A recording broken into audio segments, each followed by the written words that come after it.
Ladies and gentlemen, please welcome to the stage, Salvatore Giunta.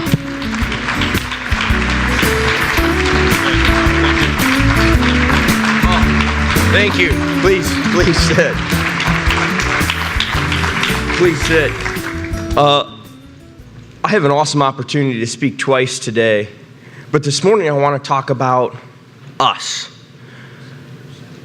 I can honestly say I'm a product of my environment. There is nothing that I taught myself. I was guided into it. I was mentored into it. I was told to do it. I was pushed that direction. The reins were pulled. I got the kick in the butt when I needed it. Everything has been, I've been part of this with everyone around me. My decisions are a reflection of those that have put me in this moment right now. Too often, we see our young men and women join the military. We've been at war for 15 years. These people today that will join the military today, because people will join, will raise their hand and enlist in a military that's been at war for 15 years.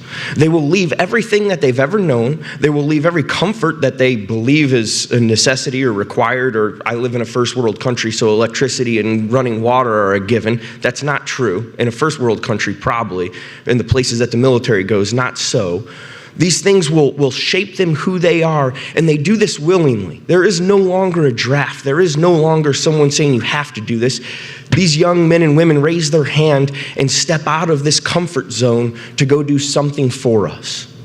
And at 15 years of war, with no end in sight, sad to say, they hopefully will get out, they will return back to society, and they will come back to small town, middle town America, wherever that may be, and it's time to get their life started again.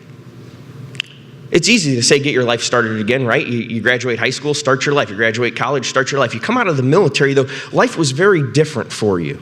And when you're used to having not just peers that stand on either side of you, but friends, but brothers and sisters, people you can truly count on, not because they make more money than you or they're in charge of you or they're responsible to you, but because they care about you.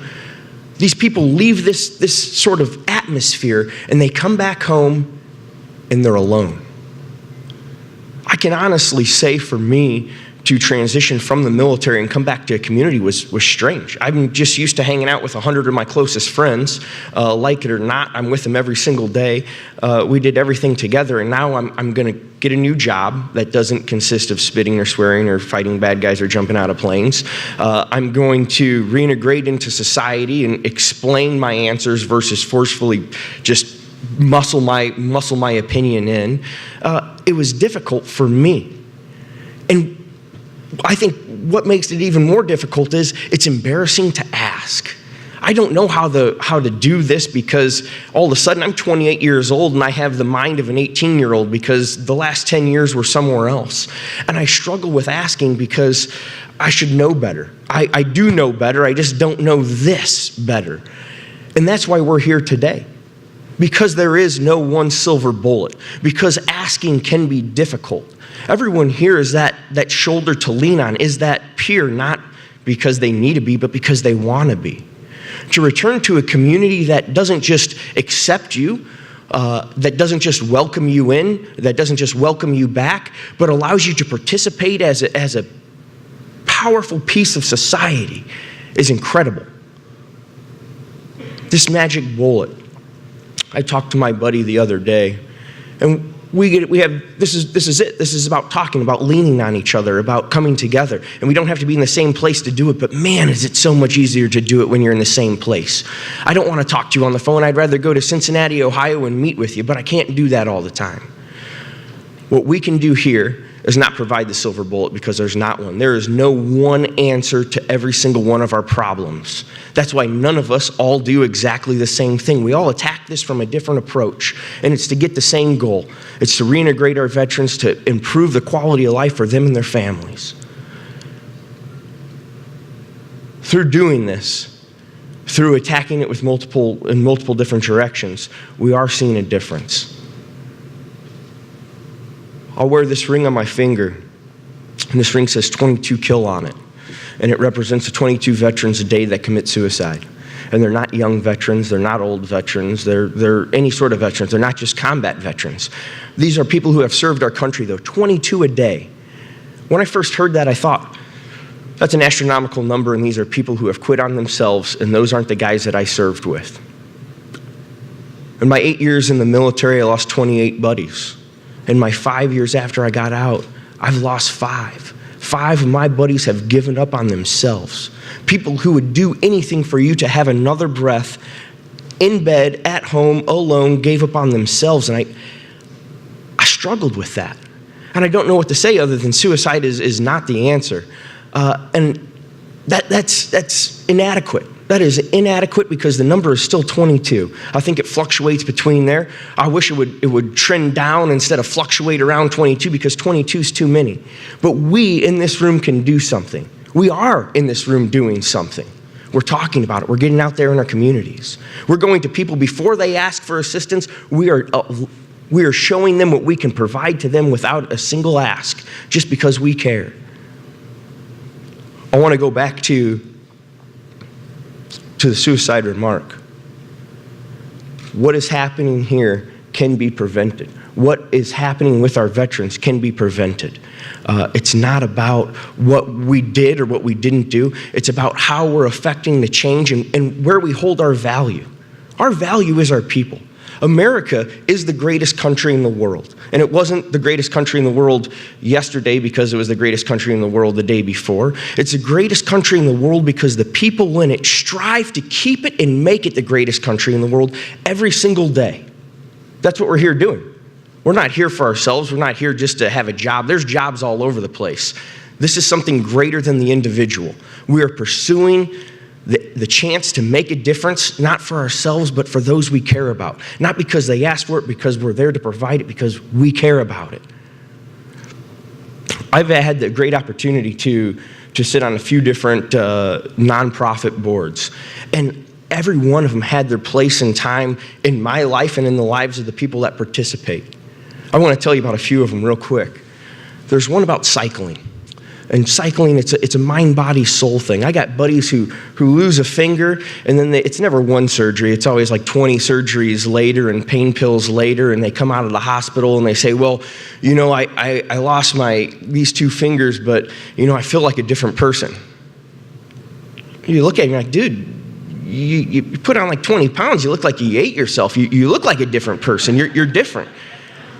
That's not it. We can't let these small things, we can't let even large things hold us down. We have to stay true to ourselves. And I saw people who say, well, we're going to ride this bike. We're going to ride bikes for 500 miles over the course of 7 days. And it's about getting fit, getting active, moving from point A to point B, having a goal, completing the mission, all this stuff. And I put on my spandex and my sunglasses and my helmet, and I get to go out, and I just get to be Sal. No one knows who I am. I'm just a guy riding my bike just like everyone else.